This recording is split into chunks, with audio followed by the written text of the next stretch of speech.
Assalamualaikum warahmatullahi wabarakatuh. Waalaikumsalam warahmatullahi wabarakatuh. Selamat siang Bapak Ibu semuanya. Salam sejahtera untuk kita semuanya. Yang terhormat Bapak Kepala SMA Negeri 23 Batam, Bapak Saringin Adang SPD. Yang kami hormati pemateri pada hari ini yang juga merupakan calon guru penggerak kita, Ibu Sylvia Wulandari SPD, Bapak Al-Hafiz Fajri SPD, dan Bapak Riki Putra SPD. Serta yang paling istimewa kami ucapkan terima kasih atas waktu dan kedatangannya di ruangan ini kepada Bapak Ibu hadirin yang mau menyempatkan dirinya untuk bergabung bersama kami di sini di acara diseminasi budaya positif oleh calon guru penggerak angkatan ke-10 SMA Negeri 23 Batam. Pertama-tama marilah kita ucapkan puji dan syukur kehadirat Allah Subhanahu wa taala yang mana berkat rahmat, nikmat dan karunia-Nya kita semua bisa berkumpul dan hadir di Labor Komputer SMA Negeri 23 Batam yang kita cintai ini dalam acara diseminasi budaya positif oleh calon guru penggerak angkatan ke-10 SMA Negeri 23 Batam. Kemudian salawat beriring salam tak lupa pula kita haturkan kepada pucuk pimpinan umat Islam sedunia, yaitu Nabi besar Muhammad Sallallahu Alaihi Wasallam, dengan mengucapkan Allahumma sholli ala Sayyidina Muhammad wa ala ali Sayyidina Muhammad. Kita berharap di yaumul akhir kelak kita bisa mendapatkan syafaat darinya. Amin amin ya rabbal alamin.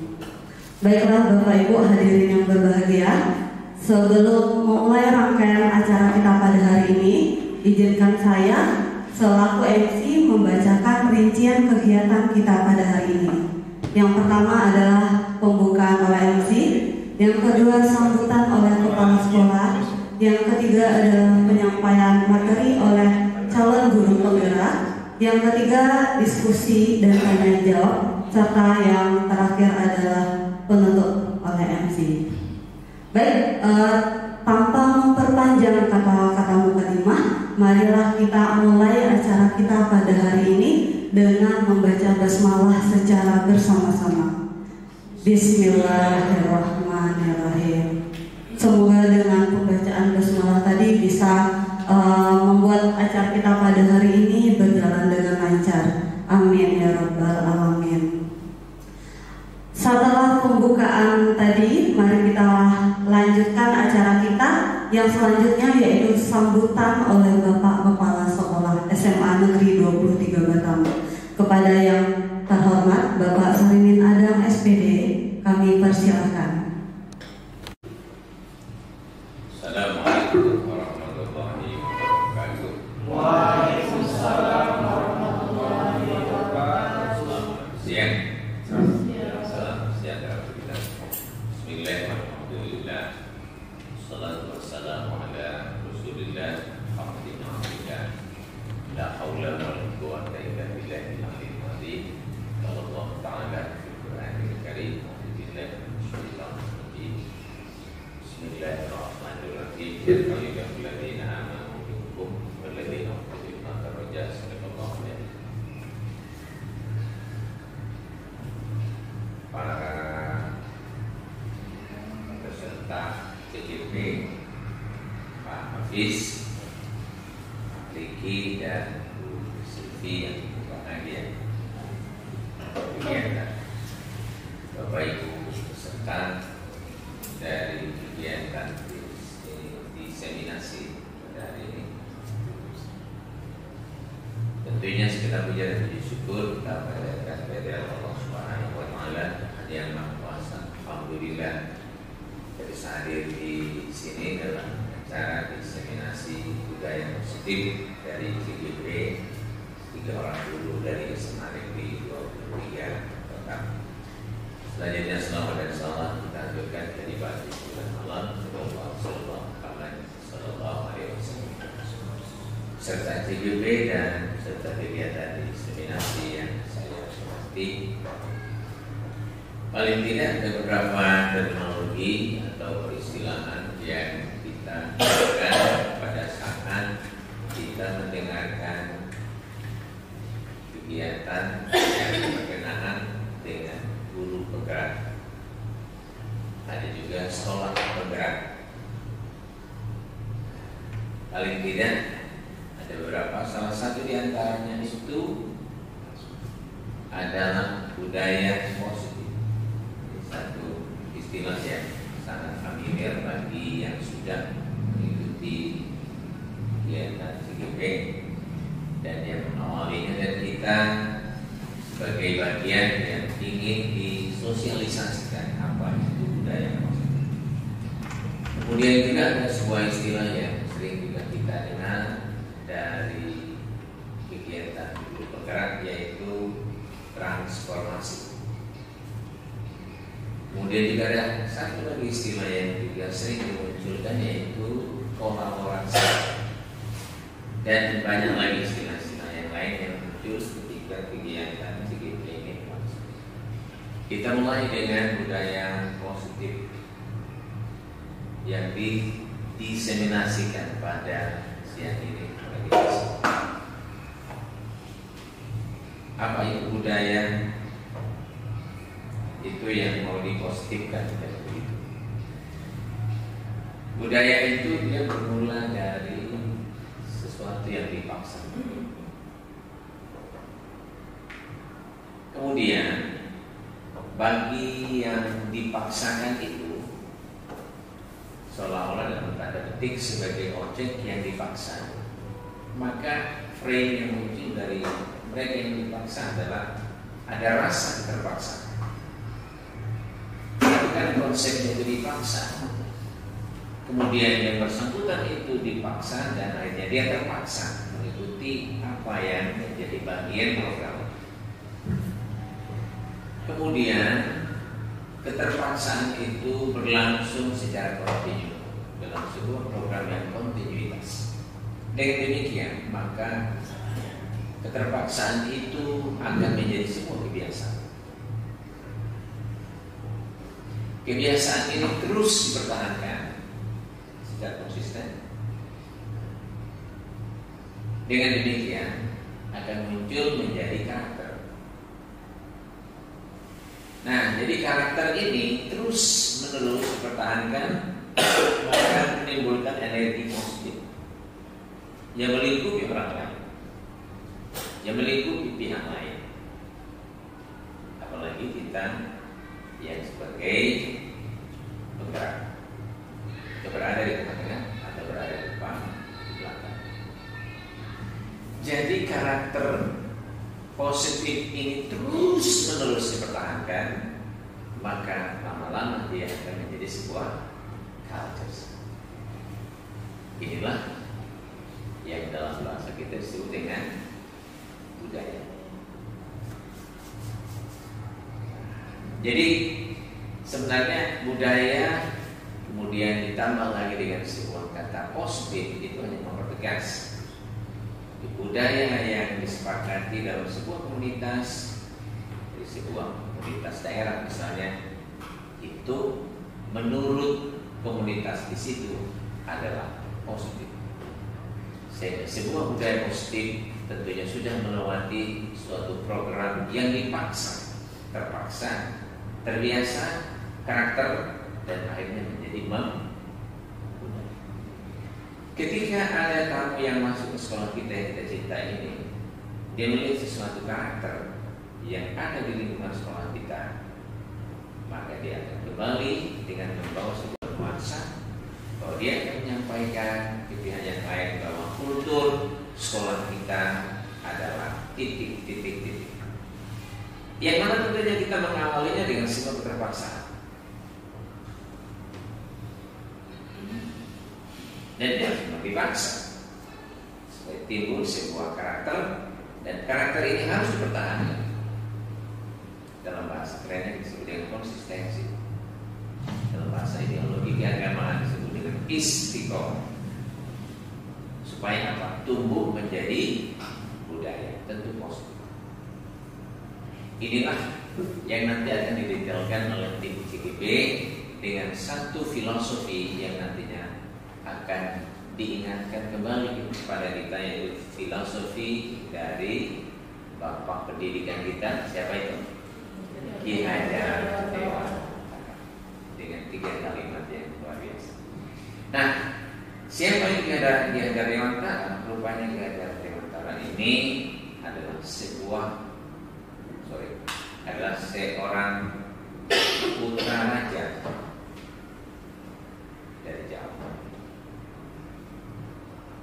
yang mana dia kental dengan sebuah budaya keningratan, tapi dia ingin keluar dari zona keningratan dengan satu dorongan energi pendidikan yang sangat kuat pada saat itu, tentunya di zaman penjajah. Dengan demikian, maka dia mendirikan sebuah lembaga pendidikan yang hari ini kita kenal dengan pendidikan Taman Siswa, dengan nilai filosofi pendidikan yang mana kita hari ini pemerintah lewat Kementerian Pendidikan masukkannya sebagai sebuah acuan filosofi pendidikan. Para CGP dan peserta yang saya katakan di kegiatan ini pada prinsipnya sangat sokong dan didukung oleh pemerintah. Tentunya saya sebagai pimpinan institusi seperti Jokowi juga datang menyokong penuh, tentunya dengan satu harapan ke depan dari hari ini, di tahun ini, periode ini CGP kita ada 3, mudah-mudahan ke depan akan menjadi 4, 5, 6 dan seterusnya. Dengan demikian maka istilah yang bernama kolaborasi, istilah yang bernama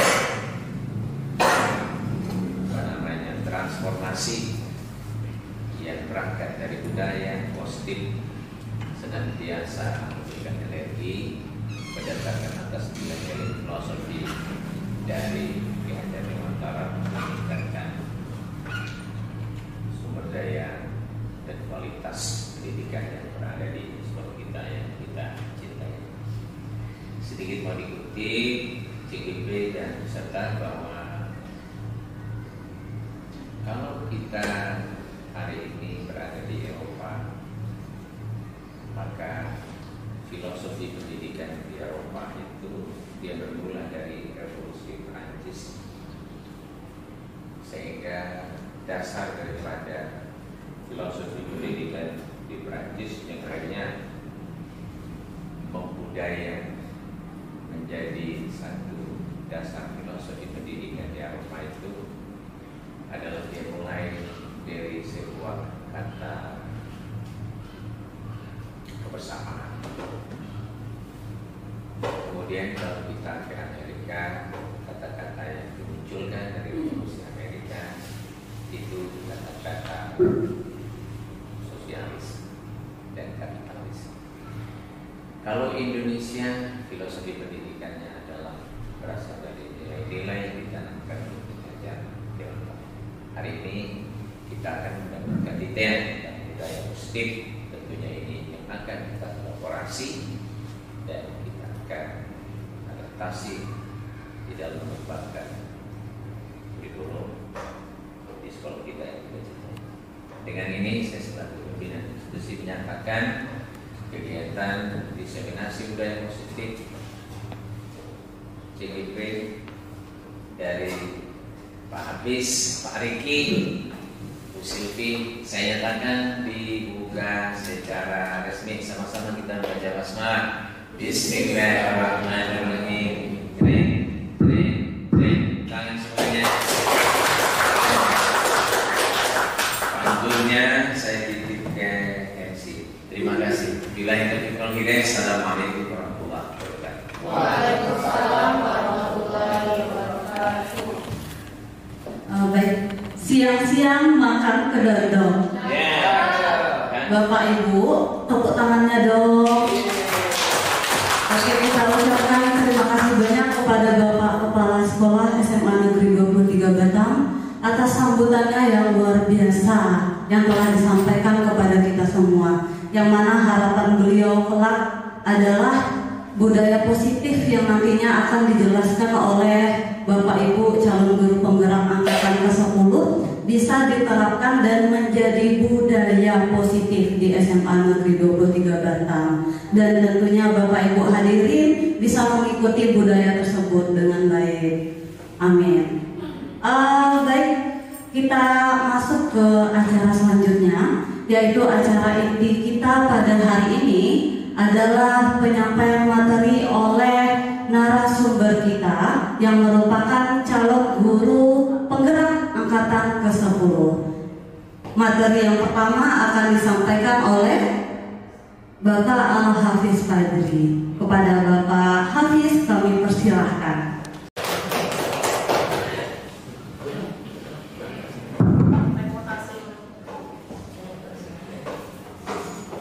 Baik, bismillahirrahmanirrahim. Assalamualaikum warahmatullahi wabarakatuh. Ini gak ada pantun Bapak Ibu ya.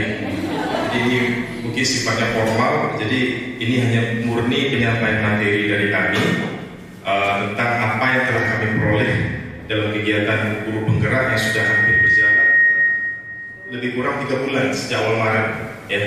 Jadi ini merupakan bagian dari tugas kami sebagai CGP dalam tuntutan LMS, yaitu mendiseminasikan, memberikan materi kepada guru-guru apa yang telah kami dapatkan tentang konsep dari budaya positif tersebut.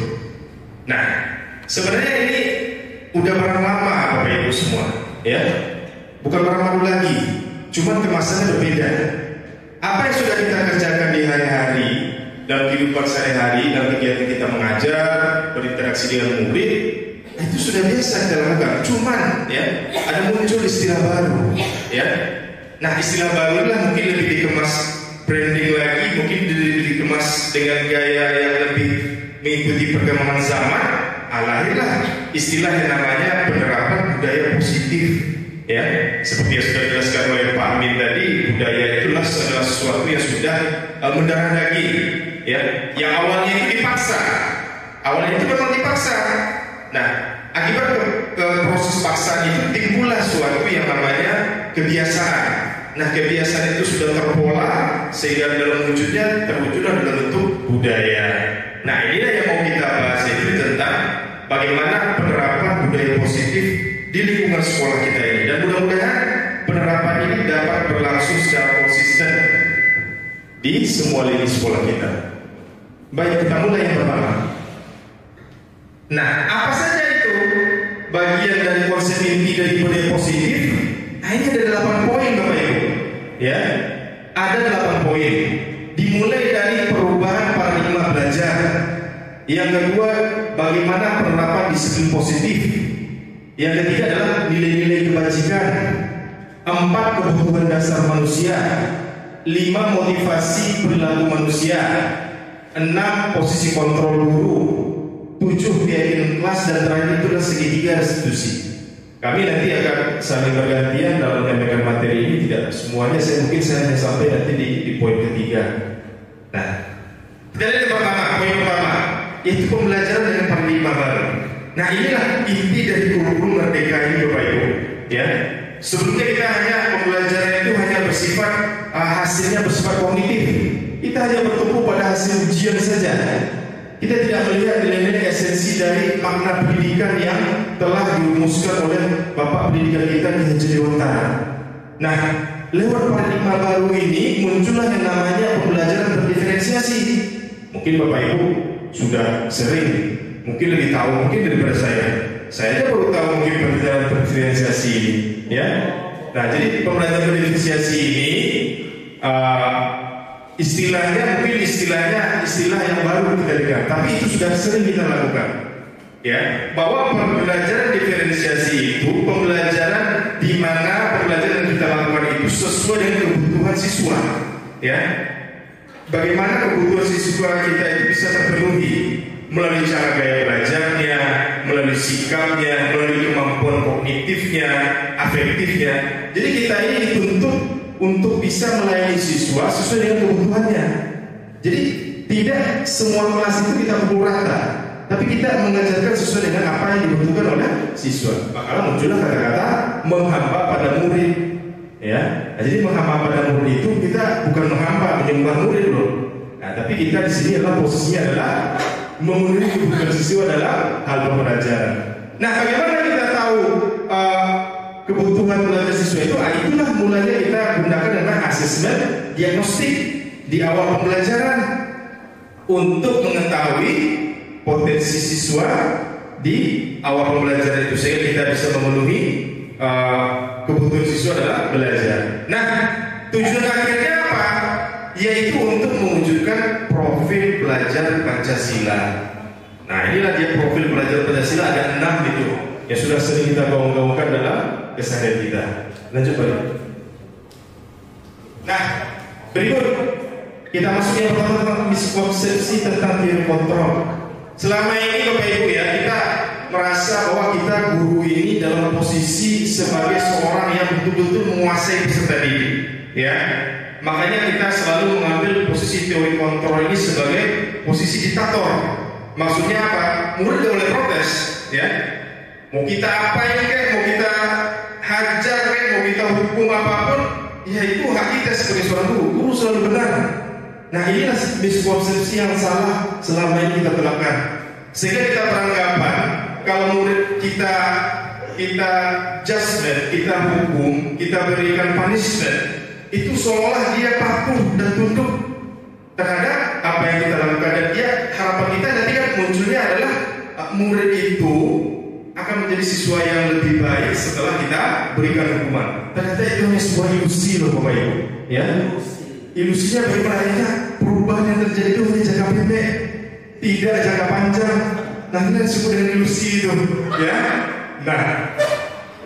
Nah, ilusi ini, lihatlah yang pertama adalah ilusi mengontrol murid. Selama kita mengontrol murid supaya bisa disiplin, ya. Setiap pagi kita strap, setiap pagi kita disiplinkan. Nah, itu hanya ilusi, hanya jangka pendek saja, Bapak Ibu, ya. Yang kedua, ilusi bahwa semua penguatan positif lebih bermanfaat. Ya, yang ketiga ilusi bahwa kritik dan membuat rasa bersalah mampu menguatkan karakter siswa. Oh, ini nggak boleh, ya.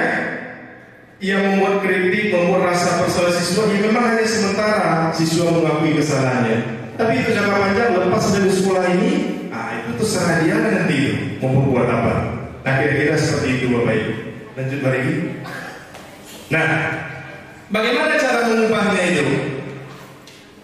Yang tadi itu, ya, teori kontrol yang selama ini yang kita terapkan itu tidak sesuai dengan kodrat anak dan kodrat zaman sekarang, maka disebutlah perubahan antara teori kontrol itu yang awalnya berupa stimulus respon menjadi pendekatan teori kontrol. Jadi berbasis pendekatan, bukan berbasis paksaan. Nah, apa saja itu? Yang awalnya stimulus respon, selama ini realitas kita beranggapan bahwa kebutuhan itu semuanya sama. Nah, lewat perubahan paradigma melalui teori kontrol, dia menyatakan bahwa realitas itu berdasarkan kebutuhan dari manusia secara berbeda-beda. Nah, ini mungkin secara umum bisa kita lihat antara perbedaan model lama yaitu pada stimulus respon dan pada teori kontrol itu paradigma perubahan yang hendaknya bisa kita lakukan. Next. Nah, ini kita masuk yang pertama, poin yang pertama itu tentang disiplin positif. Nah, mungkin kalau kita semua sudah tahu ya, inti dari disiplin itu adalah disiplin mengacu pada disiplin diri yang memiliki tanggung jawab terhadap apa yang dilakukan berdasarkan nilai yang diyakini. Nah, hal barunya bagaimana? Hal barunya seperti ini. Disiplin positif yang kita tumbuhkan pada siswa itu tidak berdasarkan paksaan atau tidak berdasarkan mengharapkan imbalan atau tidak pula ketakutan akan ancaman atau hukuman. Jadi 3 modelnya itu, apakah itu mengharapkan imbalan, ya, apakah itu takut akan ancaman, atau yang ketiga itu berupa paksaan. Nah, ini seharusnya itu dihindari dalam proses penerapan positif ini, Bapak Ibu. Jadi itu apa tujuan akhirnya seperti apa diharapkan? Bagaimana cara menstimulus, ya, kesadaran anak atau kesadaran siswa akan muncul dengan sendirinya dengan cara yang lebih persuasif. ya, dengan cara yang lebih manusiawi dan humanis, tidak dengan cara dengan kekerasan yang selama ini kita lakukan. Nah, sebagai pendidik, tujuan kita adalah menciptakan peserta didik yang memiliki disiplin diri sehingga mereka berperilaku mengacu kepada nilai kebajikan universal dan memiliki motivasi intrinsik. Nah, ini motivasi intrinsik inilah motivasi yang berasal dari dalam dirinya sendiri, bukan karena hal-hal yang berbau dengan paksaan, imbalan, dan seterusnya. Nah, kita lanjutkan berikutnya. Nah, apa saja itu nilai kebajikan itu? Nah, nilai kebajikan inilah nanti yang akan dilanjutkan oleh rekan saya, Pak Riki ya. Nanti ya, bahwa nilai kebajikan itu nanti dirumuskan dalam bentuk keyakinan kelas ya. Nah, ini contoh nilai kebajikan yang sudah ada. Contoh, ada profil pelajar Pancasila. Dan seperti yang sudah kita ya, pahami semuanya, itu ada beriman dan bertakwa pada Tuhan Yang Maha Esa, berakhlak mulia, berpendidikan global, gotong royong, mandiri, kreatif, dan bernalar kritis. Nah, ada yang alternatif lain dari IBO, Primary Years Program. Nah, ini dari lembaga Swiss yang dikembangkan oleh Swiss di Jenewa, Swiss, yang telah mengawasi 400 lebih sekolah yang ada di Eropa. Nah, mereka juga punya bentuk dari nilai kebajikannya, yaitu toleransi, rasa hormat, ya, integritas, mandiri, menghargai, antusias, dan seterusnya, seperti itu. Nah, dan selanjutnya ada juga bentuk life skill, keterampilan hidup, yaitu dapat dipercaya, lurus hati, pendengaran yang aktif, tidak merendahkan orang lain, dan memberikan yang terbaik dari diri. Nah, tadi sudah kita bahas apa saja sih kebutuhan dasar manusia. Oh, ini berbeda dengan kebutuhan ekonomi, Bapak Ibu ya. Kalau di ekonomi ya ada primer, sekunder, tersier. Nah, tapi kalau di sini tidak ya. Ini kebutuhan dasar manusia itu lebih menyangkut kepada masalah psikologi kejiwaannya, yang bahwa segala sesuatu yang kita lakukan untuk mendapatkan apa yang kita inginkan. Dari seluruh tindakan yang kita lakukan memiliki tujuan tertentu, dan semua usaha yang terbaik yang kita lakukan adalah dalam rangka agar kebutuhan dasar kita terpenuhi dengan baik. Nah, ini dia tadi 5 dasar kebutuhan manusia. Yang pertama, bertahan hidup. Nah, itu tadi meliputi makanan, pakaian, tempat tinggal, keamanan, kesehatan. Nah, kasih sayang dan rasa diterima. Nah, ini semuanya manusiawi, ya. Jadi pendekatan yang kita lakukan kepada siswa itu nanti berdasarkan nilai kebutuhan dasar manusia. Jadi siswa itu sebenarnya ingin kebutuhan dasar itu terpenuhi. Sehingga kalau kebutuhan dasarnya tidak terpenuhi itu, makanya lah timbul suatu penyimpangan, timbul suatu sifat yang tidak sesuai dengan aturan-aturan normal berlaku di sekolah. Yang ketiga, penguasaan. Ada berupa harga diri, keinginan untuk dianggap, memimpin, berprestasi, diakui dan didengar. Yang kelima, kebebasan. Oh, ini sudah pasti. Anak-anak remaja itu pasti mau dia kebebasan, ya. Dia mau mandiri, memiliki pilihan, mencoba hal yang baru, ya, mampu mengendalikan arah dirinya. Dan yang terakhir itu adalah bermain, humor, antusiasme, tertawa. Ini maunya sih dalam setiap pembelajaran seperti itu, ya. Nah, tapi ini kita arahkan dan kita kontrol dalam setiap alur pembelajaran yang nanti kita rancang. Nah, yang terakhir ini dari saya, Bapak Ibu, motivasi perilaku manusia. Ini yang tadi kita himbau itu. Jadi kita mau memunculkan siswa itu, yaitu lebih dominan dalam motivasi intrinsik. Seperti seseorang kita dalam memakai helm, ya. Tujuan pakai helm itu apa? Bukan hanya takut kepada aturan polisi atau takut ditilang, ya, tapi adalah lebih menekankan kepada keselamatan dirinya. Jadi dari 5 kebutuhan dasar manusia itu, itulah yang jadi motivasi dari siswa itu untuk dikembangkan, yang muncul dalam dirinya sendiri dalam bentuk motivasi intrinsik, di mana untuk menjadikan orang yang mereka inginkan dan menghargai diri sendiri dengan nilai yang mereka percayai. Berbeda dengan motivasi ekstrinsik, ya, di mana siswa itu takut untuk menghindari ketidaknyamanan atau hukuman, atau takut atau termotivasi dia untuk mendapatkan imbalan atau penghargaan orang lain. Nah, Makanya yang namanya ranking juara, penghargaan, beri reward, hadiah, itu kalau bisa dihindari dalam kurikulum merdeka ini Bapak Ibu, ya. Karena itu hanya sifatnya jangka sementara. Karena itu adalah motivasi ekstrinsik. Siswa itu hanya butuh kalau belajar, kalau mau dapat hadiah, mau dapat nilai. Nah, itu adalah bentuk motivasi ekstrinsik yang harus dihindari dalam paradigma perubahan dari budaya positif ini. Nah, mungkin itu saja mungkin yang bisa saya sampaikan dalam sesi ini. Sesi berikutnya akan dilanjutkan oleh rekan kami, Pak Riki Putra. Silakan Pak Riki Putra untuk menyampaikan materi berikutnya. Saya ucapkan terima kasih. Assalamualaikum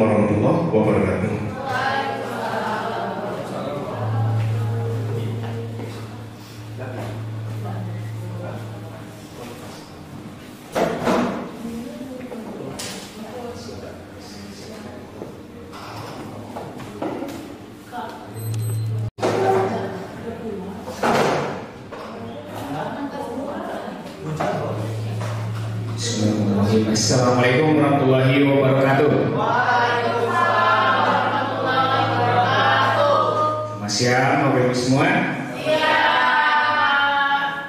Sekali lagi kami bertiga mengucapkan terima kasih atas kesediaan Bapak Ibu semua untuk meluangkan waktunya di siang hari ini bersama dengan kami untuk melakukan diseminasi. Ya, jadi kami di sini bukan karena kami hebat Bapak Ibu, cuman karena kami kebetulan punya waktu untuk mengikuti pendidikan guru penggerak ini. Insya Allah Bapak Ibu yang lain akan menyusul. Amin. Baik, saya akan lanjutkan materinya, yaitu tentang 5 posisi kontrol guru. Ya, Bapak Ibu. Jadi posisi kontrol ini itu adalah situasi di mana kita itu dihadapkan pada kasus-kasus pada siswa yang bermasalah.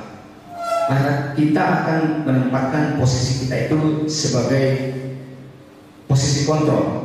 Ada 5 posisi kontrol. Ya. Yang pertama, penghukum. Kalau kita menempatkan diri kita sebagai penghukum, maka kita itu akan pertama, nada suara kita itu tinggi biasanya pada siswa, suka marah-marah.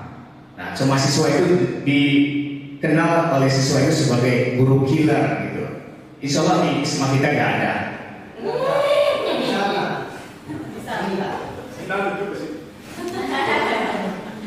Nah, guru yang penghukum ini dia cuma percaya bahwa siswa itu akan lebih baik dengan metodenya dia saja. Jadi siswa tidak punya kesempatan untuk melakukan pilihan yang lainnya. Jadi cuma ada satu opsi, yaitu opsi dari guru itu. Misalnya dia terlambat datang ke sekolah, itu biasanya kita harus sampaikan dulu, Bapak Ibu. Siswa yang terlambat datang,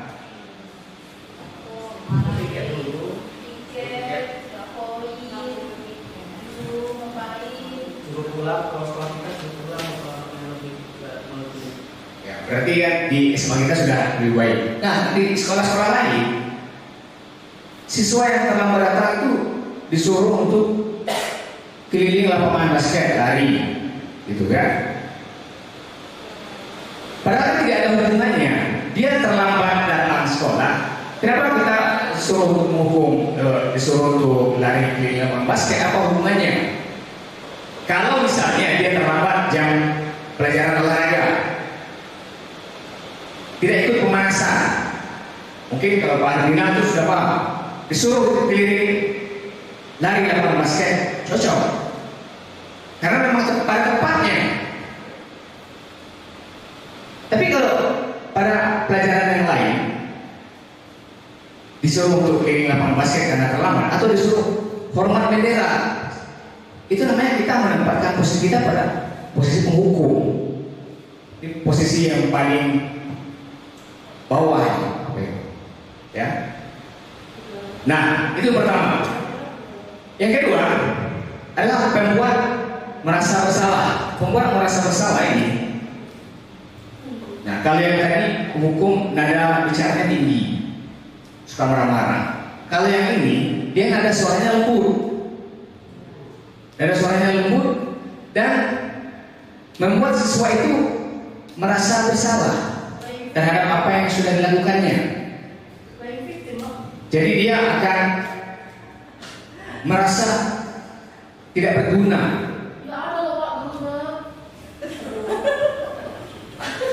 Nah, jadi pembuat merasa bersalah ini itu juga seharusnya kita hindari, Bapak Ibu, ya. Nah, selanjutnya adalah posisi teman. Jadi kita memposisikan diri kita sebagai teman, itu artinya kita itu yang langsung memberikan solusi terhadap permasalahan siswa. Misalnya, ada siswa datang terlambat, terus kita tanya kenapa datang terlambat. Dia berikan alasannya, lalu oh ya sudah, tidak apa-apa. Lain kali jangan kayak gitu lagi. Nah, itu teman tuh. Ya. Jadi kita langsung memberikan solusi kepada anaknya. Tidak menyuruh anaknya yang mencarikan solusinya sendiri. Nah, itu teman. Nah, selanjutnya adalah pemantau. Pemantau berarti mengawasi. Nah, ini kita bikin diri kita sendiri repot. Kalau kita menempatkan diri kita pada posisi pemantau. Misalnya gini, ada siswa datang terlambat, dia terlambat 15 menit. Terus nanti kita berikan dia konsekuensi kan. Karena dia datang terlambat 15 menit, dia harus pulang 15 menit terakhir. Jadinya apa? Tentu kita harus mengawasi. Kita harus mengawasi apa yang dilakukannya di jam pulang 15 menit setelah pulang itu. Jadi kita bikin repot sendiri kan.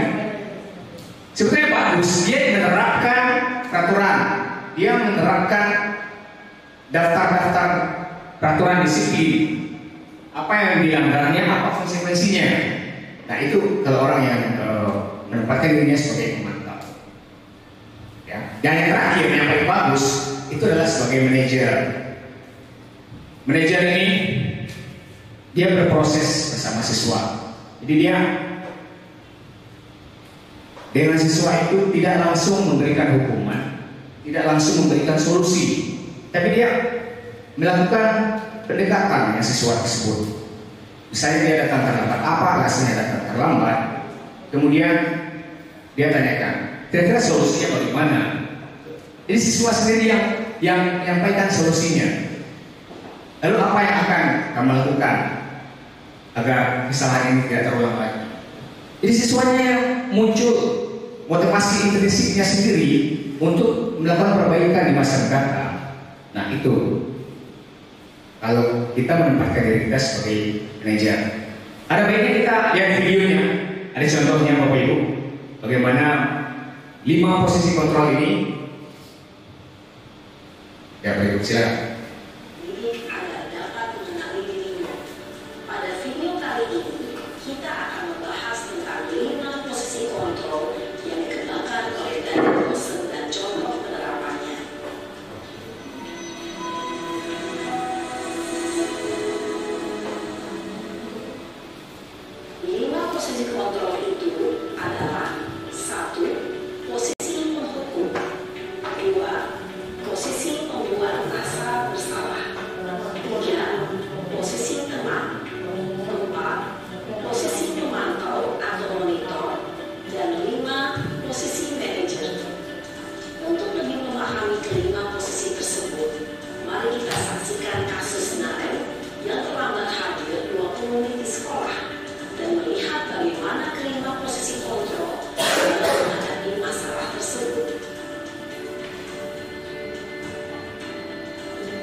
Selalu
Maaf Bu.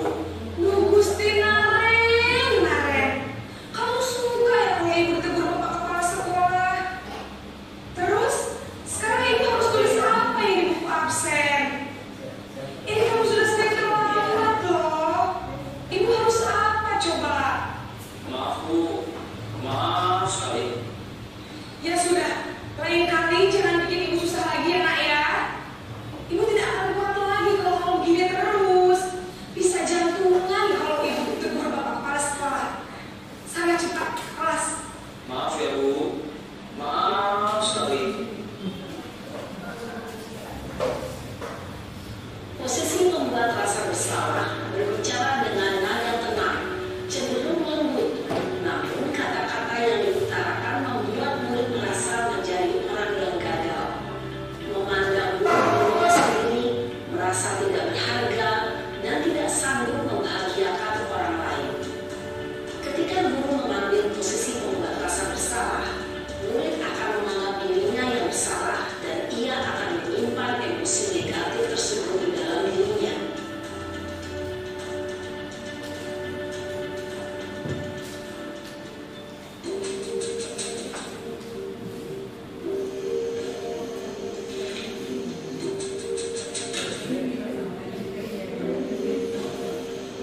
Naren!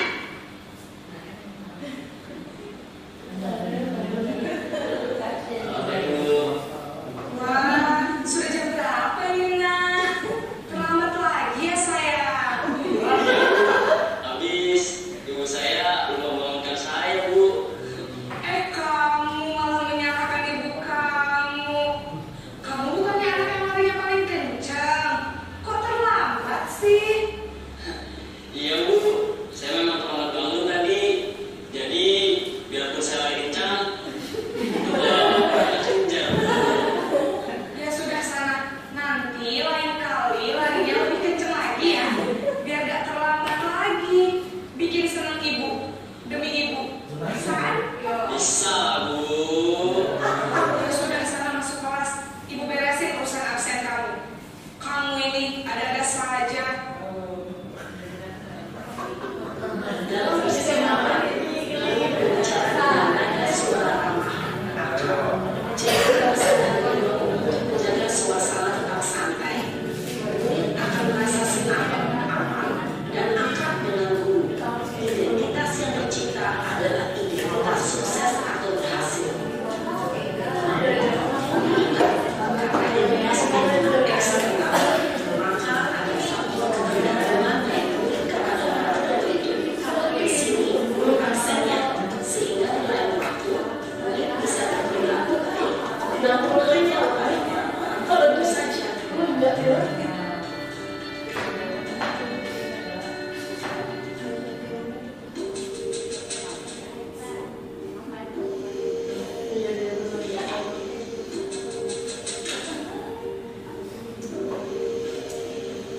Naren!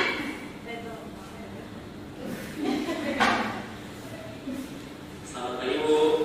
Naren, apa peraturan sekolah kita tentang jam berapa kita harus masuk sekolah, nak? Kita harus di sekolah jam 7 Bu. Iya betul, sekarang sudah jam 7.20. Naren sudah tahu konsekuensinya jika terlambat hadir. Paham Bu. Saya harus tinggal kelas pas jam istirahat selama 20 menit. Iya benar, konsekuensinya demikian. Jadi nanti jam 9.30 pas istirahat, kamu harus tinggal di kelas, kerjakan tugas tambahan untuk ketertinggalan kamu, ya? Baik Bu. Posisi pemantau mengandalkan penghitungan atau data untuk mengontrol murid. Guru mengarahkan murid berdasarkan peraturan dan konsekuensi. Seorang pemantau menunjukkan bahasa tubuh dan ekspresi wajah yang datar dan cenderung formal.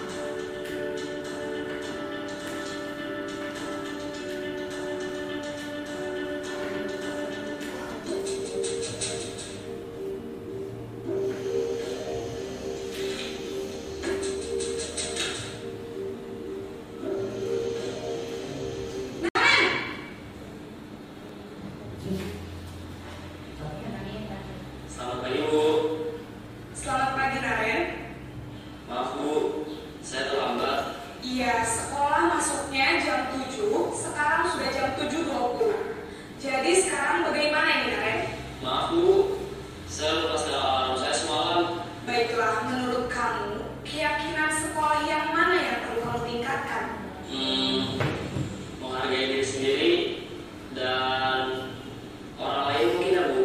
Setuju. Jadi, apakah Naren meyakini prinsip saling menghormati tersebut? Iya Bu, saya meyakininya. Apakah Naren bersedia memperbaiki masalah keterlambatan ini? Bersedia Bu. Bagaimana kamu akan memperbaiki masalah keterlambatan ini? Saya akan coba untuk tidak lupa menyetel alarm saya Bu. Baik, kalau Naren lupa menyetel alarm di rumah, ada orang yang kira-kira bisa bantu mengingatkan tidak? Ada Bu, kakak saya, Kak Emma. Ada lagi selain Kak Emma? Selain Kak Emma, ada ibu saya. Baik, jadi yang mengingatkan Naren adalah Kak Emma dan ibu kamu ya? Kira-kira akan mulai setel alarm kapan nih, Naren?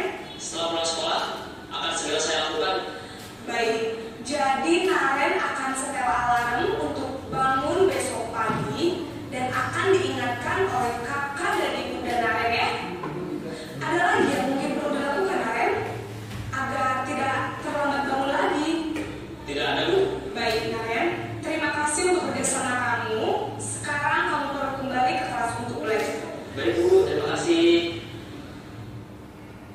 Posisi manajer adalah posisi kontrol yang disarankan untuk membimbing murid memiliki sikap disiplin yang positif, yaitu murid yang mandiri, bertanggung jawab, dan dapat memecahkan masalah. Tujuan dari posisi ini adalah agar murid dapat berefleksi atas tindakannya. Guru akan dengan terus memberikan pertanyaan-pertanyaan bermakna, sehingga membuat murid dapat belajar dari kesalahannya dan mencari sebuah solusi untuk menyelesaikannya. Ibu dan Bapak Guru hebat, setelah mengamati adegan kelima posisi kontrol tadi, kira-kira posisi mana yang paling ideal? Posisi mana yang dapat menunjang motivasi intensif murid? Ya, tentu posisi manajer. Posisi ini memang posisi ideal yang ingin dituju setiap pendidik. Pada posisi inilah, guru dapat menerapkan disiplin positif yang berpihak pada murid, yang memerdekakan murid. Perjalanan seorang pendidik tentunya tidak mudah untuk sampai pada posisi seorang manajer. Namun, tujuan kita pasti, yaitu menciptakan murid-murid yang mandiri, merdeka, dan bertanggung jawab. Semoga penggambaran 5 posisi kontrol yang telah diperlihatkan ini dapat menjadi ajang refleksi bagi kita semua, agar dapat terus mengasah dan menerapkan disiplin positif yang memerdekakan murid. Mari terus berlatih dan bersemangat. Selamat menerapkan. Salam dan bahagia, Ibu dan Bapak Guru hebat.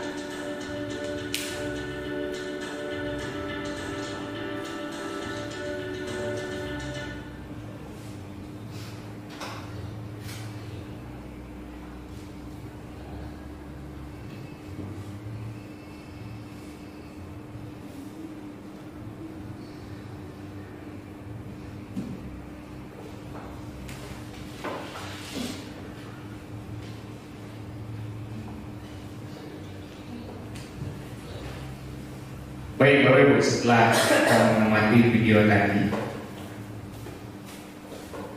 yang bilang posisi kontrol paling ideal adalah posisi manajer. Kira-kira bisa kita terapkan, Bapak Ibu? Ya, step by step. Ya, mungkin kita sekarang masih di posisi kontrol teman, lanjut ke pemantau. Insya Allah bisa jadi manajer. Baik, sekarang baru coba kita lihat pertanyaannya ini. Posisi kontrol apakah aku? Nah, ini ada kalimat yang diberikan oleh guru. Kamu tidak pernah mendapatkan nilai jika tidak mengerjakan tugas. Ini posisi apa nih Bapak Ibu? Penghukum kan? Penghukum ya. Ini adalah posisi penghukum. Baik. Benar? Ayo. Nah, apa rencanamu untuk menyelesaikan menyelesaikan masalah ini? Nah, ini keluar dari guru yang posisi apa nih? Apa rencanamu untuk menyelesaikan masalah ini? Manajer ya? Baik. Lanjut. Saya kecewa sekali dengan kamu. Nah ini membuat merasa bersalah. Lanjut. Kamu tidak pernah benar melakukannya. Kamu tidak pernah benar melakukannya. Membuat merasa bersalah ya? Atau penghukum?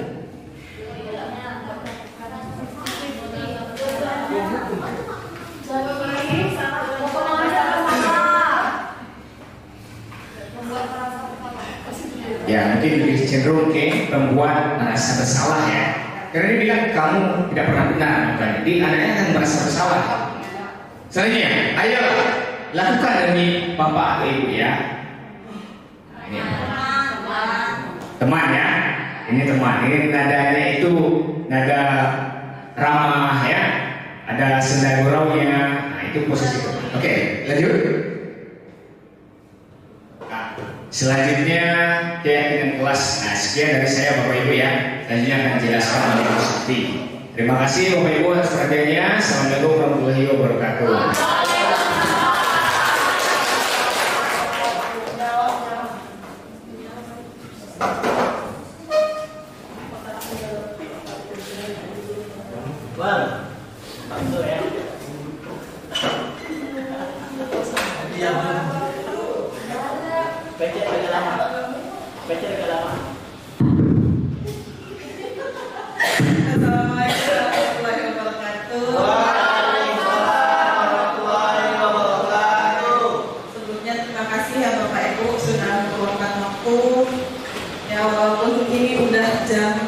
Pulang sekolah, tapi Bapak Ibu masih tetap semangat mengikuti kegiatan kami hari ini. Hari ini bahasan tadi ada 8 poin. Kemudian dari poin 1 sampai 6 itu sudah dipaparkan oleh CGP Pak Hafiz dan Pak Eki. Ini masuk ke pembahasan bagian saya, yaitu keyakinan kelas. Sebenarnya kalau dengan kata keyakinan, aturan, kemudian kesepakatan, kalau misalnya kita terapkan di dalam kelas Bapak Ibu, kira-kira yang menjadi lebih efektif itu apa? Keyakinan, peraturan, atau kesepakatan? Kesepakatan. Nah, di sini kenapa keyakinan kelas? Kenapa bukan peraturan kelas? Pada dasarnya poin 1 sampai 6 tadi Bapak Hafiz dan Pak Aliki sudah menyampaikan bahwa sebenarnya siswa kita itu butuh yang namanya satu motivasi intrinsik. Ya, Bapak Ibu hari ini kita lihat siswa kita terlambat, kemudian kita hukum, kita ceramahi dan lain-lain. Coba lihat besok lagi, apakah dia masih terlambat atau tidak? Jawabannya adalah masih. Ya, kenapa? Karena bagi dia ya sudah dimarahin kok, sudah dihukum, sudah disuruh ke lantai, besok datang lagi terlambat.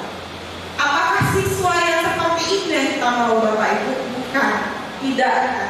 Maka dari itu sebenarnya keyakinan kelas ini adalah lingkup yang paling kecil yang bisa kita terapkan. Dan pada akhirnya nanti adalah keyakinan sekolah. Ya, mungkin kita di sini adalah Bapak Ibu mata pelajaran, maka dari kelas kita dulu. Ya, next Pak. Nah, Bapak Ibu, ini saya sudah coba terapkan pembentukan keyakinan kelas.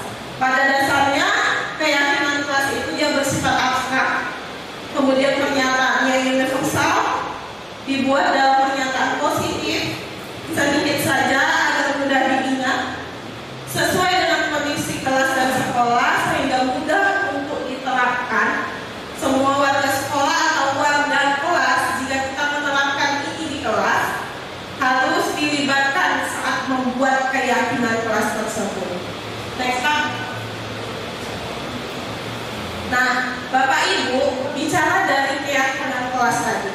Keyakinan kelas itu kan keyakinan yang dipahami atau yang ada di dalam hati siswa. Misalnya nih, kita ada buat peraturan. Peraturannya adalah anak tidak boleh bertengkar. Nih, ini kan peraturan.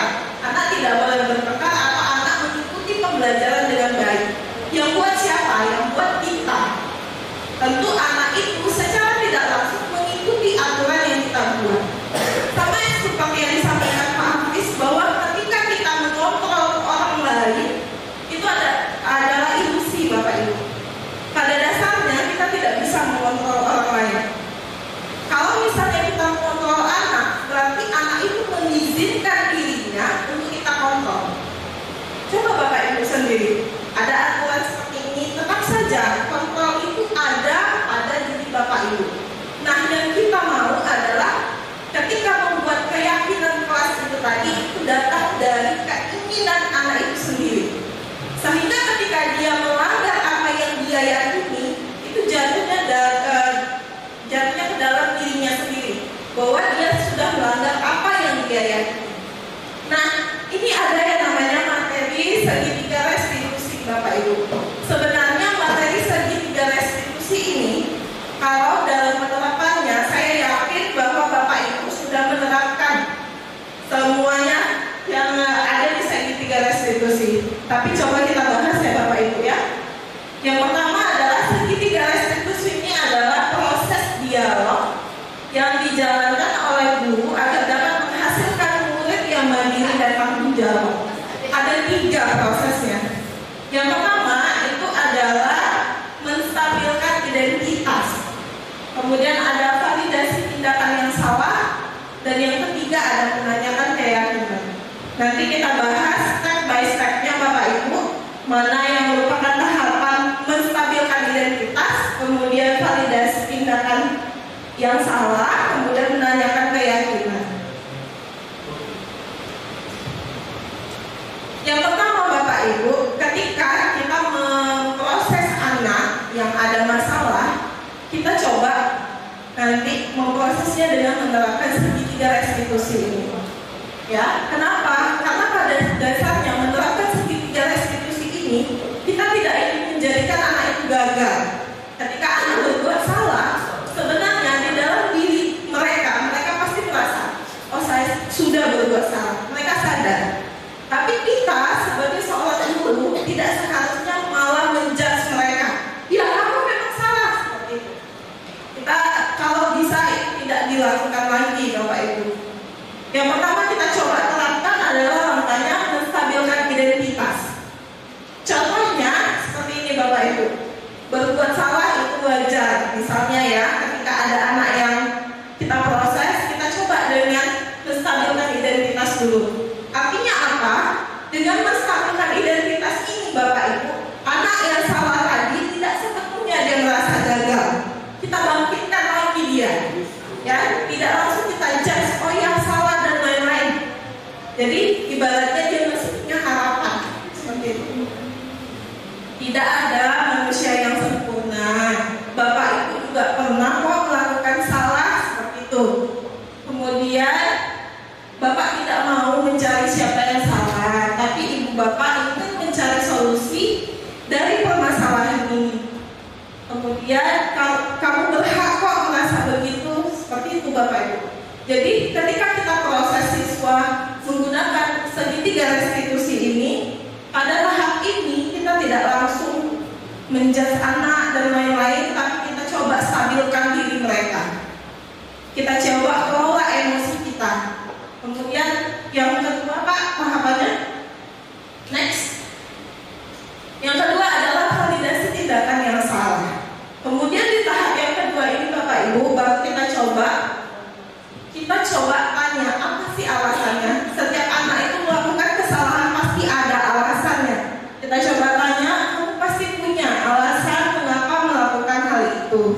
Seperti itu. Kemudian padahal kamu bisa ya melakukan lebih buruk dari ini.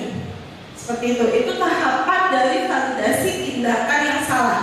Artinya dia menyadari bahwa di situ dia salah. Kemudian kamu melakukannya karena mempertahankan sesuatu yang penting bagimu.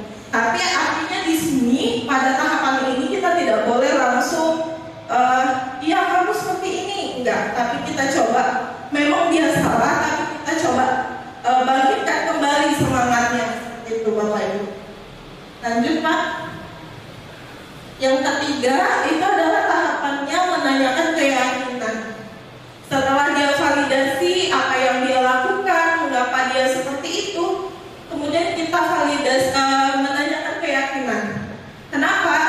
Karena pada awalnya tadi kita sudah membuat keyakinan kelas itu tadi. Jadi kalau Bapak Ibu menggunakan segitiga restitusi ini, buat dulu keyakinan kelasnya. Ya, jadi bagaimana anak itu, apa yang ada sebenarnya dalam diri anak itu kita tanyakan seperti itu.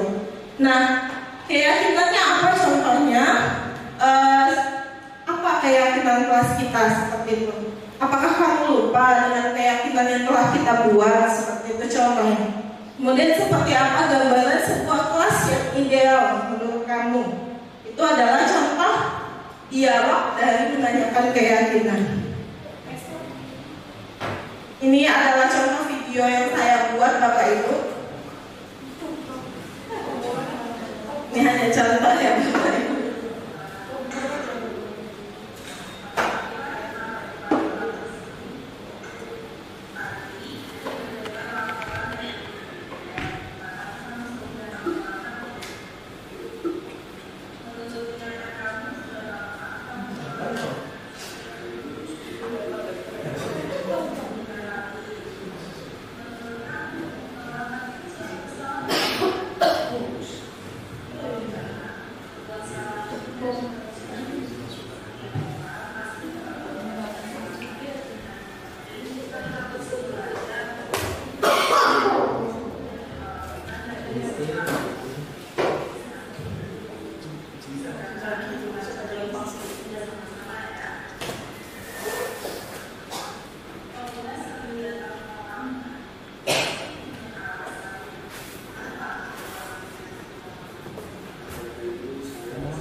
Baik Bapak Ibu, itu tadi adalah contoh proses segitiga restitusi yang sudah saya terangkan. Nah, kita back to laptop ya Bapak Ibu, bahwa sebenarnya budaya positif itu yang sudah kita terapkan di sekolah itu sebenarnya sudah ada. Hanya saja bagaimana kita coba membudayakan, kemudian mengembangkan lagi budaya-budaya yang ada.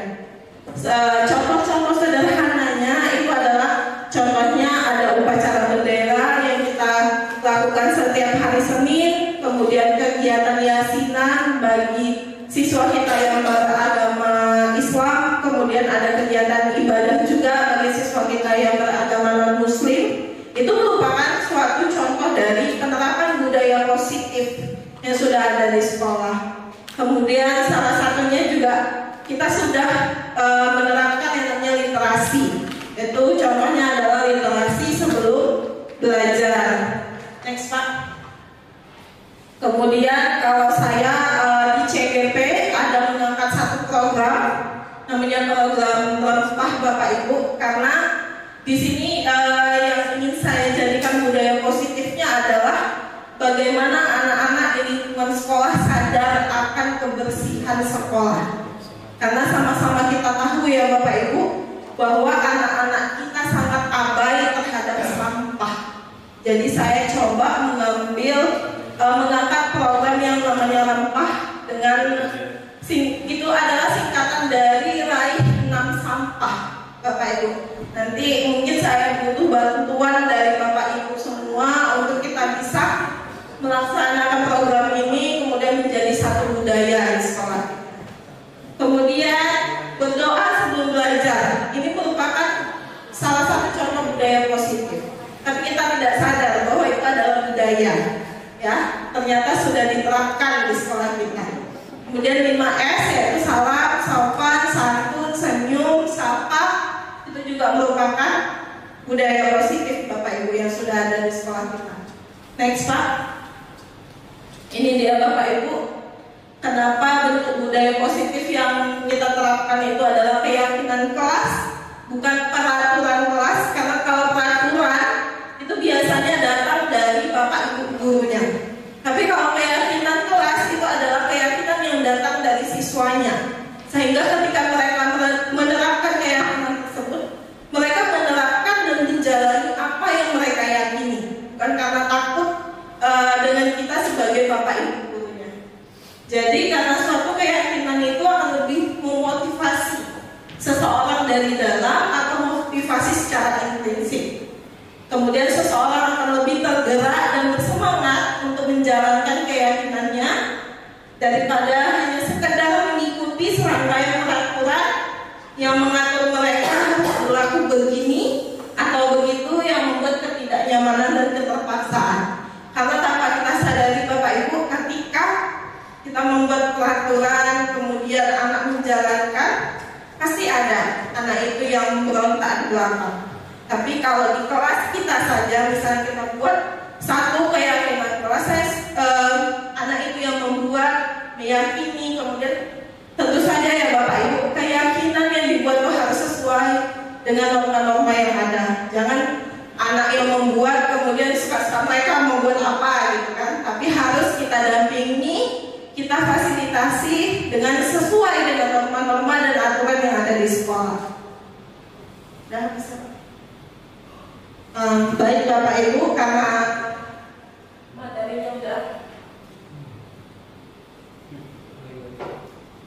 materinya sudah disampaikan semua. Nah, sebagai penutup adalah dalam penerapan program disiplin positif, hendaknya guru memiliki standar kepribadian, profesional dan sosial yang baik,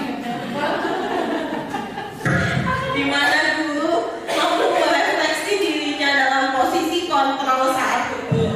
Bagaimana perjalanan dirinya sebagai amongnya Bapak Ibu manajer seperti yang video sudah ditampilkan tadi, yang menuntut murid-muridnya menjadi insan yang mandiri, merdeka dan bertanggung jawab. Tentunya nanti muara akhirnya adalah menjadi siswa yang berkarakter sesuai dengan profil pelajar Pancasila. Sekian presentasi dari kami Bapak Ibu. Apabila ada yang kurang mohon dimaafkan. Wabillahi taufiq wal hidayah. Assalamualaikum warahmatullahi wabarakatuh.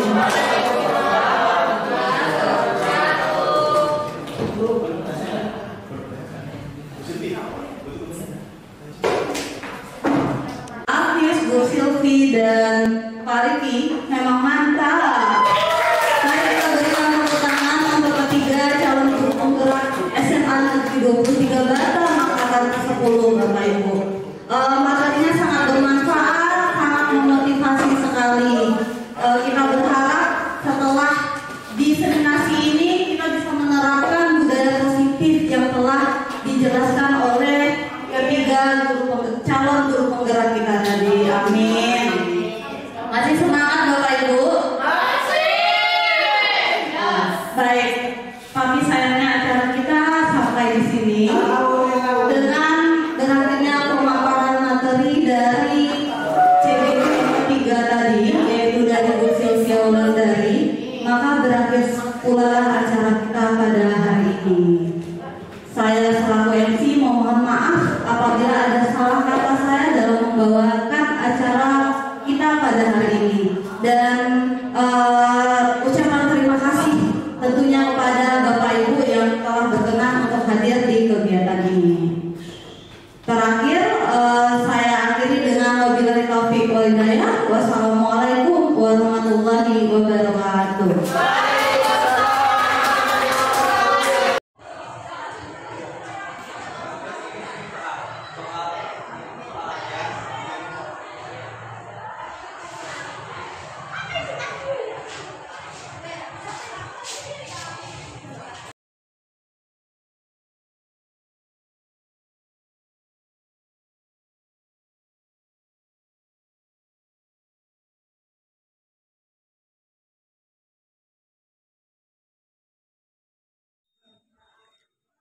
Assalamualaikum Eza. Waalaikumsalam, Pak.